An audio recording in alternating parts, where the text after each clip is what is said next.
أعوذ بالله من الشيطان الرجيم بسم الله الرحمن الرحيم لئن شكرتم لأزيدنكم ولئن كفرتم إن عذابي لشديد صدق الله العظيم আল্লাহ তাআলা দরবারে লক্ষ কোটি শুকর সুজুদ যে মহান রব্বুল ইজ্জত ওয়াল জালাল আমার মতো একজন অভিজ্ঞ নাফরমান বান্দাকে লক্ষ কোটি মানুষের সামনে উপস্থিত হয়ে কিছু কথা বলার জন্য সুযোগ করে দিয়েছেন।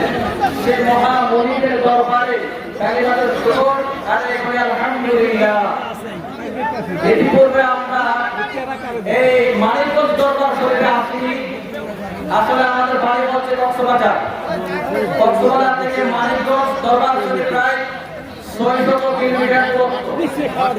আমরা কক্সবাজার থেকে এসে যে একটা অনুভূতি আরম্ভ করলাম, এখানে উলামায়ে কেরামের যে একটা সম্মান মর্যাদা রয়েছে অন্য কোনো দরবারে আমরা দেখিনি।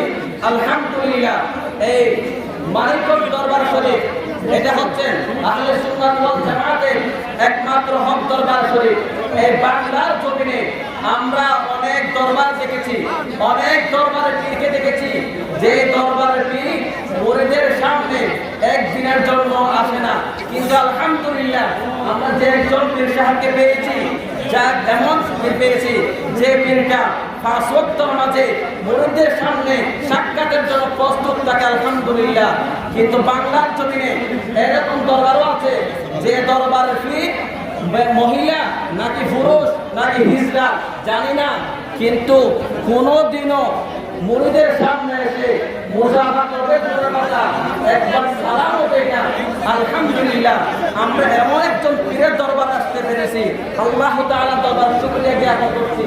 সেটা হচ্ছে মানিকগঞ্জ দরবার শরীফের পীর, যার নাম হচ্ছে মঈনুল ইসলাম সিদ্দিকী সাহেব, মঞ্জুরুল ইসলাম সিদ্দিকী সাহেব, ডক্টর মঞ্জুরুল ইসলাম সিদ্দিকী সাহেব দামাত বরকাতুহু।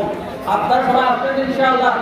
আগামী থেকে আমরা প্রত্যেকজনে হুজুরের কথা অনুযায়ী একজনে 50 জন করে দাওয়াত দিয়ে ইজতেমার মধ্যে আসতে পারবো ইনশাআল্লাহ। ইনশাআল্লাহ আমরা ইতিপূর্বে আসিনি, আসার পর শুনলাম যে মানিকগঞ্জ দরবার একজন পীর আছে, মাধ্যম হচ্ছে আমাদের নূর নবী ভাই আমাদের দাওয়াত করেছেন। দাওয়াতের মধ্যে আমরা সাড়া দিয়েছি।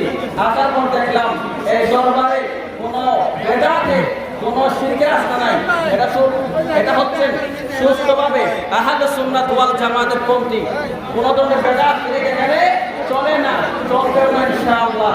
আলহামদুলিল্লাহ আরো শুকরিয়া জ্ঞাপন করছি আল্লাহ রাব্বুল আলামিন যেন এই মজমাকে সুস্থভাবে শেষ পর্যন্ত আখিরি মুনাজাত পর্যন্ত টিকিয়ে রাখে, হকের উপর থাকার জন্য চেষ্টা করে ইনশাআল্লাহ। এই বলে আমার সংক্ষিপ্ত বক্তব্যকে শেষ করলাম। আসসালামু আলাইকুম ওয়া রাহমাতুল্লাহ।